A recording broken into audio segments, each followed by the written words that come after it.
గోవిందమాల. ఇప్పుడు మీరు వచ్చింది శివాలయం. శివాలయానికి గోవిందమాల వేసుకుని వచ్చారు అంటే శివకేశవుల భేదం మనలో ఉండకూడదు అని మీరు చెప్పాలనుకున్నారు. దర్శనం ఎలా కలిగింది మీకు? స్పర్శ దర్శనం అయింది కదా. శివయ్య స్పర్శ దర్శనం ఇచ్చారు అంటే శివ రూపంలో ఉన్న కేశవ రూపంలో ఉన్న ఆ పరమాత్మ ఒక్కడైనా మనం నమ్ముతున్నాం కదా.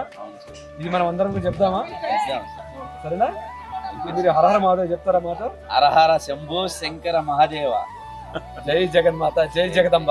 స్వామి, ఇలా శివకేశవ భేదం లేకుండా మనం అందరం ఐక్యంగా ముందుకు నడవాలని మేము కోరుకుంటున్నాం.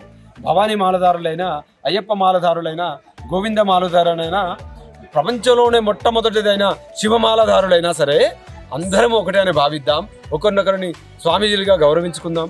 ఒకరిలో ఒకరు దైవత్వాన్ని చూసుకుందాం. ఆ పరమాత్మ ఒక్కడని ప్రపంచానికంతా ఎలుగెత్తి చాటుతాం. జై జగదంబ, జై జై జగదంబ. హర హర మహాదేవ్.